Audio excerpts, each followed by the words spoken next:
થાય છે. આપણને ગુસ્સો આવે એટલે આપણે એવું બોલી નાખીએ કે બોલી નાખ્યા પછી આપણને અફસોસ થાય ને સાંભળનારા જીવનભર ભૂલે નહીં. હા કે ના? એમાં જોરથી હા નથી પાડતા, એમાં અવાજ ધીમો થઈ ગયો બધાનો કે આ કહે છે તો સાચું, પણ આ પાડીએ તો ફસાઈશું.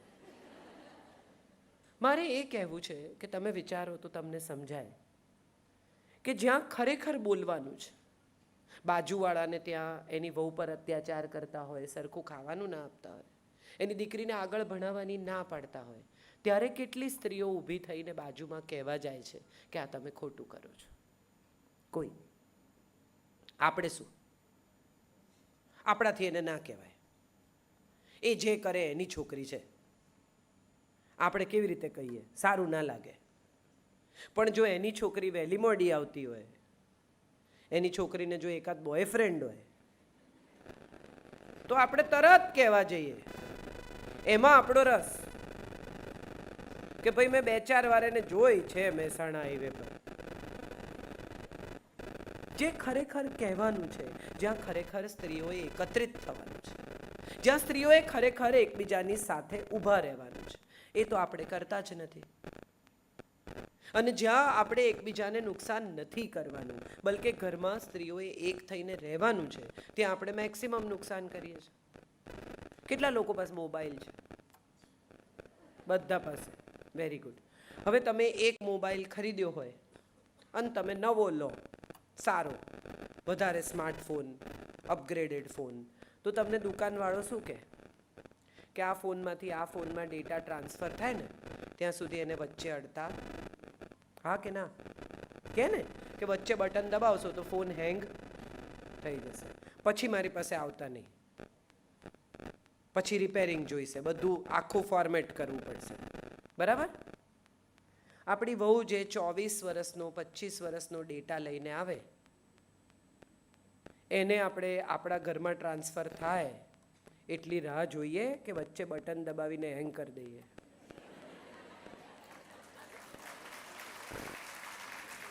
જે બિચારી, તમે વિચારો, એનો 24 વર્ષનો 25 વર્ષનો, એના ઘરનું જુદું ખાવાનું, એના ઘરનો જુદો ઉછેર, એની જુદી રીત, એ બધું બિચારી લઈને આવી છે આપણે ત્યાં.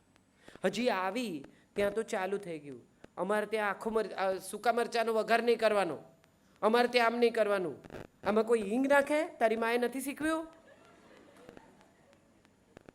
ખરેખર તો મને મજા એ વાતની આવે કે જે શીખ્યા વગર આવે ને એનાથી સારી બીજી કોઈ વહુ નહીં.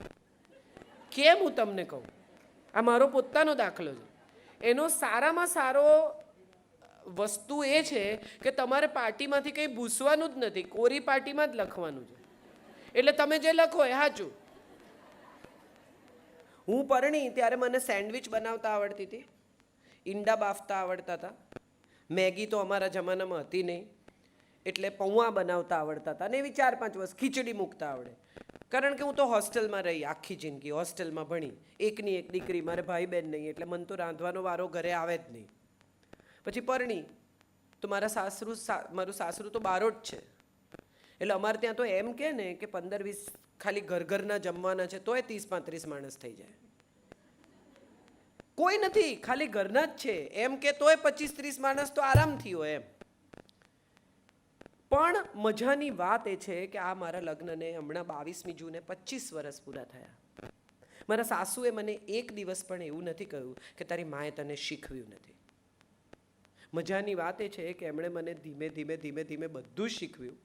અને હવે તમે મારી દાળ ચાખો અને મારા સાસુની દાળ ચાખો, તમે એવું ના કહી શકો કે બે જુદી છે.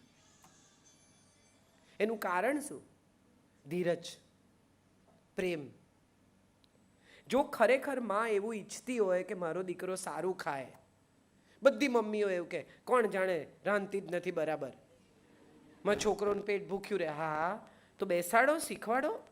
તમારો છોકરો સારું ખાય એવું તમે ઈચ્છતા હો તો એને શીખવો. એને મેણા મારવાથી આવડી નહીં જાય. મોટા ભાગના લોકોનો પ્રોબ્લેમ શું છે તો કે પ્રોબ્લેમ શોધી કાઢે છે, પ્રોબ્લેમનું સોલ્યુશન નથી શોધતા. ખરેખર શું કરવાનું છે? સોલ્યુશન શોધવાનું છે. પ્રોબ્લેમ તો તમે સમજી જ ગયા છો. મને બહુ મજા આવે જ્યારે અમુક ઘરોમાં હું જાઉં ને તો વહુની ફરિયાદ કરે, ત્યારે મને એમ થાય ખરેખર કે તમારા ઘરમાં પરણીને આવેલી છોકરી એના મા બાપને મૂકીને આવી છે. એ તમારા દીકરાનો હાથ પકડીને આવી છે. એને તમારામાં ભરોસા સિવાય બીજું કંઈ નહીં જ હોય. કોઈ મા બાપ એવું કહે લગ્ન નક્કી થાય ત્યારે કે છૂટાછેડા થશે ત્યારે અમે આટલા પૈસા લઈશું. આવું આજ સુધી કોઈ પરિવારે લગ્ન થતી વખતે નક્કી કર્યું છે? નવા નવા વિવાહ થયા હોય ને તો સાસુ એટલી મીઠી હોય, કબાટ ખોલીને ઊભી હોય ને ત્યાં વહુ આવે કંઈક કામે કે મમ્મી બહુ ફાઇન સાડી છે, બધું તારું જ છે ને, પહેરજે ને. એ પછી જ્યારે કોક દિવસ બિચારી તું સિરિયસલી લે મારા જેવી હોય તો એમ કે મમ્મી પેલી સાડી મને બહુ ગમે છે, પહેરવા આપો ને. કે તું બહુ નીચી પહેરે છે, નીચેથી બોર્ડર ઘસાય. સંબંધો ઘસાય એના કરતાં સાડી ઘસાય નહીં સારું? આ આપણે સમજવાનું છે. અને આપણે ગુજરી જઈશું નહીં હોઈએ ઊભા ઊભા તો આ બધી સાડીઓ કોણ જાણે કોણ પહેરશે ને કોણ વાપરશે. એના કરતાં આનંદથી જે આપણી નજર સામે પહેરીને ઘરની વહુ ગૃહલક્ષ્મી ફરતી હોય તો સારી ન લાગે? આપણો પ્રોબ્લેમ એ છે કે આપણને વસ્તુઓ માટે બહુ પ્રેમ છે, વ્યક્તિઓ માટે નથી. આ બહુ સમજવાની અને શીખવાની વસ્તુ છે. ખરેખર વ્યક્તિ મહત્વની છે, વસ્તુ તો કંઈ મહત્વની નથી. અને આપણે બધા બીજા શું કહે છે ને એના પર આપણા જીવનનો આધાર છે. બાજુવાળાને એવું દેખા આ મારી વહુએ બનાવ્યું, ભલે ને ના બનાવ્યું હોય, મારી વહુ બહુ ડાઈ, આવું આપણે દેખાડવાનું. એકચ્યુઅલી મારે ખરેખર આ સવાલ તમને બધાને પૂછવો છે અને તમને બહુ મજા આવશે મારી વાતથી. હું કોઈના તરફ આંગળી નથી ચીંધતી. હું તો આપણે બધાએ એક સેલ્ફ પરીક્ષણ કરવાનું છે કે આપણે આમાંથી પસાર થઈએ છીએ, આવું કંઈ કરીએ છીએ, અને જો કરતા હોઈએ તો એમાંથી મુક્ત થવાનો આ સરળ રસ્તો છે. મોટાભાગના લોકોનો પ્રોબ્લેમ એ છે કે આપણને આપણા સૌથી નજીકના લોકો છે ને એની સામે સૌથી વધારે વાંધો છે. પતિ હોય તો પણ, પત્ની હોય તો પણ, પુત્ર વધુ હોય તો પણ, દીકરો હોય તો પણ, ભાઈ બહેન હોય તો પણ. આપણે પડોશી સાથે બહુ મીઠા, અજાણ્યા લોકો સાથે બહુ સારા. આપણી બાજુમાં ટ્રેનમાં કોક બેઠું હોય તો આપણે એને તો એવી ઇમ્પ્રેશન આપીએ કે ઓહો હો, આનાથી સારું જગતમાં કોઈ છે જ નહીં. એ આપણને કદાચ ફરી મળવાનાય નથી, પણ એની સામે આપણે બહુ સારા થઈએ. અને જેની સાથે આપણે રાત દિવસ રહેવાનું છે, જેની સાથે આપણો ગાઢ સંબંધ છે, જે આપણા પોતાના લોકો છે, એની સાથે બોલતી વખતે, વર્તતી વખતે, એની નાની નાની વસ્તુમાં આપણને વાંધો પડે.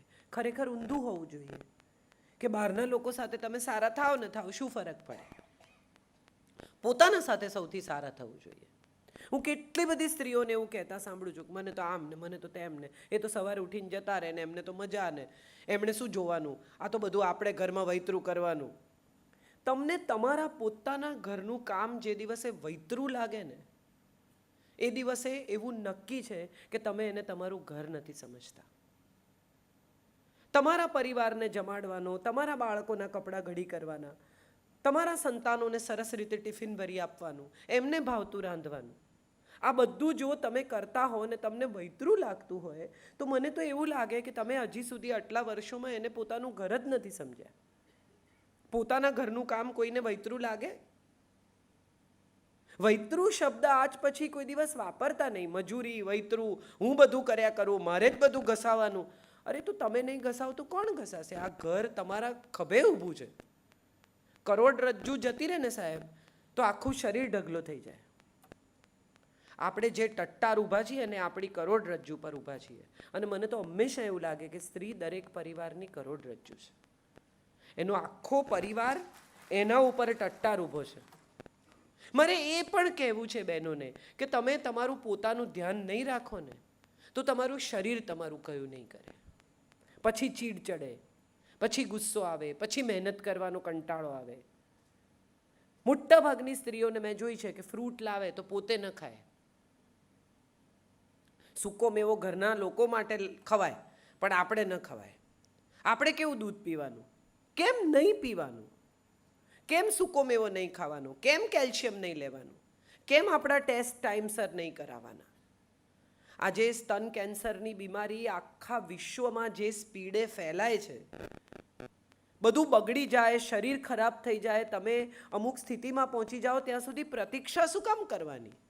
તમને સહેજ એમ લાગે કે વધારે પડતો થાક લાગે છે, ગઈકાલ સુધી આટલો થાક નહોતો લાગતો, આ છેલ્લા મહિનામાં મને બહુ થાક લાગે છે, તો હિમોગ્લોબિન ટેસ્ટ કરાવવામાં વાર કેટલી? આપણે મંદિરમાં 500 રૂપિયા મૂકી આવીએ, પણ આપણે ટેસ્ટ કરાવવાના 200 રૂપિયા ન ખર્ચીએ. મંદિરમાં 1 રૂપિયો પણ નહીં મૂકો ને તો ઈશ્વર તમારે ઘેર આવીને નહીં કહે કે મને પેલા પૈસા તે મૂક્યા નહીં હો આ વખતે. પણ તમારું શરીર જે એણે તમને ભેટ આપ્યું છે, તમે વિચાર કરો કે આ આખું મશીન જે એણે તમને આપ્યું. આઇન્સ્ટાઈન નામના એક વૈજ્ઞાનિક હતા, એના એક મિત્ર હતા, એવું કયા કરે કે ભગવાન છે જ નહીં, મહાનાસ્તિક, ભગવાન છે જ નહીં, ભગવાન છે જ નહીં. એટલે એક દિવસ આઇન્સ્ટાઈનને ત્યાં પહોંચ્યા ત્યારે એક સરસ સોલાર મશીન ત્યાં હતું. એટલે એણે પૂછ્યું કે આ કોણે બનાવ્યું? એટલે આઇન્સ્ટાઈને કહ્યું કોઈએ નહીં. કેવું હોય ગાંડો, આ મશીન સામે પડ્યું છે અને તું મને કહે છે કોઈએ નથી બનાવ્યું? એટલે આઇન્સ્ટાઈને કહ્યું કે જો હું તને કહું છું કે આ મશીન કોઈએ નથી બનાવ્યું, હવે તારે માનવું હોય તો માન, નહીં તો કંઈ નહીં. અરે કે પણ માન્યામાં આવે એવી વાત જ નથી. મશીન જેવું મશીન સામે હોય અને કોઈ એમ કે કોઈએ નથી બનાવ્યું તો બન્યું કેવી રીતે આપોઆપ? અને ત્યારે આઇન્સ્ટાઈને એને કહ્યું કે આ લોખંડના 4 ટુકડા જોડીને બનાવેલું મશીન જોઈને તને એમ થાય છે કે આ કોઈકે બનાવ્યું જ હશે, તો આવડું મોટું મશીન જોઈને નથી થતું કે આ કોઈકે બનાવ્યું હશે? ક્યાંક તો ઈશ્વર હશે ને. એ શું ઈચ્છે છે તમારી પાસેથી? આજે કોઈ માં હોય, પિતા હોય, એનું છોકરું દુઃખી હોય, રડતું હોય, કકળતું હોય, કાયમ ફરિયાદ જ કર્યા કરતું હોય, તો મા બાપ સુખી હોય? હા કે ના? તો એ આપણા મા બાપ છે, જેણે આપણને જન્મ આપ્યો છે, જે આ જગતમાં આપણને મોકલ્યા છે, જેણે. એ શું ઈચ્છે છે કે તમે ખુશ રહો, તમે મજા કરો, તમે જીવનને પૂરેપૂરું માણો. જે એણે તમને આપ્યું છે, આ ઉગતો સૂરજ, આ પડતો વરસાદ, આ સરસ કબૂતર પાંખ ફફડાવે, સાંજ પડે ત્યારે કેવી સરસ સંધ્યા ખીલે, પાંદડા હલે, હવા આવે તો કેટલું સુંદર. નાની નાની નાની નાની વસ્તુઓ નોંધો તો તમને સમજાય કે એણે તમારે માટે કેટલું બધું ઊભું કર્યું છે. પણ એ આપણે જોવું, ફરિયાદ શું કરવી છે? ભાઈ સાહેબ હું તો કંટાળી. ઘણા લોકોને હું એવા ઓળખું છું કે જે વારે વારે એવું કે હવે તો ઉપાડી લે તો સારું. ખરેખર જો અહીંયા આવે ને આમ કે ચલો કોને કોને આવું છે, કેટલા તૈયાર છે જવા? ભાઈ હવે તો ઉપાડી લે તો છૂટું, હવે તો મારે અહીંથી જવું જ છે, હું મરી જઈશ તો તમને ખબર પડશે. એમને પડશે કે નહીં, તમને જરૂર પડશે. કોઈના ગયા પછી કોઈને ખબર પડી નથી આજ સુધી. એવા દાખલા મેં જોયા નથી. જે તમને મળ્યું છે એ માણવાનો પ્રયત્ન કરવો જોઈએ. ઋગ્વેદ એમ કહે છે કે જિંદગીમાં 3 તબક્કા આવે છે. પહેલો તબક્કો મેળવવાનો, પામવાનો. તમે નાના હો ત્યારે તમને બધું જ ગમે. કોઈ કે સરસ ડ્રેસ પહેર્યો હોય તો ગમે, સરસ સાડી હોય તો ગમે, કોકનો દાગીનો હોય તો ગમે કે અરે વાહ તો કેટલું ફાઇન પહેર્યું છે. અમસ્તા મેગેઝિનના પાના ફેરવતા હો ને એમાંય ત્રિભુવન ભીમજીની એડ હોય તો તમને એમ થાય કે આવું લેવું જોઈએ. ભલે લઈએ ના લઈએ જુદી વાત છે, પણ એકવાર તો એમ થઈ જાય. તમે ઐશ્વર્યા રાયને અમુક પ્રકારની લિપસ્ટિક લગાડેલી જુઓ તો જરા વધારે ધ્યાનથી જુઓ કે કઈ છે, કેવી લાગે છે, આ આઈલાઇનર કેવી રીતે કર્યું છે. આ ઝીણી ઝીણી વસ્તુઓ છે જે જિંદગીમાં મેળવવાનો પ્રયત્ન છે. ફરવું ગમે, ખાવું ગમે, થોડા થોડા દિવસે ઈચ્છા થાય કે પકોડી ખાઈ આવીએ. અમારે જય વસાવડા કરીને એક બહુ જાણીતા વક્તા છે, તમે બધા ઓળખતા હશો. એ અમારે જયભાઈ વારે વારે કહે તમે જીવનમાં જો એવું ઈચ્છતા હો કે તમારી આજુબાજુ સ્ત્રીઓ વીંટળાયેલી રહે અને તમે પુરુષ હો તો તમારે શું કરવું જોઈએ? પાણીપુરીની લારી ખોલવી જોઈએ. સતત સ્ત્રીઓ તમારી આજુબાજુ ઊભી જોઈએ, કોઈ ચિંતા નહીં તમારે, અને બધી ઉંમરની 13, 14, 15 થી ચાલુ કરી અને 75 સુધીની, 80 સુધીની દાંત ચાલતા હોય એવી બધી મજા. એની સામે એક બીજી વાત એવી પણ છે કે નાની દીકરી હોય 10-11 વર્ષની ને એમ કે મારે પાણીપુરી ખાવી છે, એટલે એને ઘરના લોકો વઢે, પેટ બગડશે ને પછી પરીક્ષા આપવા નહીં જાય ને આમ છે ને ગળું ખરાબ, બિલકુલ નથી ખાવાની. પછી થોડી મોટી થાય 15-16 વર્ષની એટલે કે હું પાણીપુરી, તો કે ખીલ નીકળશે, મોઢું ગંદુ થઈ જશે, રોજ ગરમ ગરમ બધું ખાધા કરે છે, તીખું તીખું ખાય છે. ના ભાઈ, થોડી મોટી થાય એટલે મા બાપ ક્યાંક ખાતી હોય તો મા બાપ વઢે કે અમે તારા માટે છોકરા જોઈએ છે ગામમાં, અને તું ગપા ગપ પાણીપુરી ખાતી ઊભી હોય, કેવી લાગે? કે ભલે. વળી થોડી મોટી થાય, ક્યાંક પુત્રવધુ બનીને જાય એટલે ઘરના લોકો કહે ભાઈ અમારા ઘરની વહુ આવી રીતે લારી પર ઊભી રહીને ખાય નહીં, પાણીપુરી નહીં ખાવાની, ઘરમાં બનાવીને ખાઓ. હવે આ ઘરમાં બનાવવાનો જે આખો કોન્સેપ્ટ છે ને પાણીપુરીનો, એ તમને કોઈ રીતે ગળે જ ના ઉતરે. કોક બનાવીને આપે ને તમે મોઢામાં મૂકો ને એની જ મજા છે, બરાબર? પછી એ પુત્રવધુને ના પાડે. પુત્રવધુ થોડી મોટી થાય, પ્રેગ્નન્ટ થાય, મન થાય ખાવાનું કે ભાઈ પેટના છોકરા, યાર તું આ બધું આ ગમે તેમ ખાય, તારા પેટમાં બાળક છે, રહેવા દે. વળી થોડું બાળક મોટું થાય એટલે એમ કે આ નાનું 4-5 વર્ષનું છોકરું લઈને તું પાણીપુરી ખાવા જાય, એનું પેટ બગડે, એની તબિયત તને બુદ્ધિ નથી. વળી થોડી મોટી થાય એટલે છોકરા મોટા થઈ જાય એટલે કે આ તારી દીકરી ઘરમાં મોટી થાય છે, તું પાણીપુરી ખાય છે, એના પર શું અસર પડે? એમ કરતાં છોકરાને ઘેર છોકરા આવી જાય, માજી થઈ જાય. પછી છોકરાના છોકરા એમ કે દાદી પાણીપુરી, એટલે દાદી જાય. 1-2 પૂરી ખાતા હોય ને કોક પસાર થાય ને તો પાછા કે માજીને ચટાકા છૂટતા નથી. હવે તમે વિચાર કરો, મારે જે કહેવું છે તે એ છે કે તો પાણીપુરી ખાવાની ઉંમર કઈ? બધે જ વખતે જો તમને ના જ પાડવામાં આવે તો એમ માની લેવું કે પાણીપુરી ખાવાની બધી જ ઉંમર. મજા ત્યાં આવે, અથવા આપણે જ્યારે વિચારીએ ત્યારે સમજાય કે સ્વાદ છે ને એ મોટા ભાગના લોકોની નબળાઈ થઈ જાય છે. હું એવી કેટલી સ્ત્રીઓને ઓળખું છું કે જેને ડૉક્ટરે કીધું હોય કે ભાઈ તમે આમ તીખું નહીં ખાતા, કે ડાયાબિટીસ છે, ગળ્યું નહીં ખાતા, પણ પોતાના શરીરની ચિંતા કર્યા વગર એ ફક્ત સ્વાદને સરેન્ડર થાય છે, સ્વાદને સમર્પિત. ના ભાઈ મને તો ચાલે જ નહીં ખાધા વગર, મને તો આમ થાય જ નહીં. આપણે બધા ભૂલી જઈએ છીએ કે આપણે તો બીમાર પડતા પડીશું, અથવા આપણા શરીર સાથે જે થવાનું હશે તે થશે, પણ આપણા પછીના લોકોને આપણી બીમારીથી બહુ તકલીફ પડશે. અને એમાં જો તમે હરતા ફરતા હો, તમને કામ કરવાની ટેવ હોય, તો તમારે માટે પથારી અસહ્ય થઈ જશે, જે તમે કોઈ દિવસ ભોગવી નથી એટલે હજી તમને ખબર નથી. સતત કન્ફાઇનમેન્ટ પથારીમાં જો થઈ જાય તો શું થાય એનો વિચાર હજી આપણે કોઈએ કર્યો જ નથી.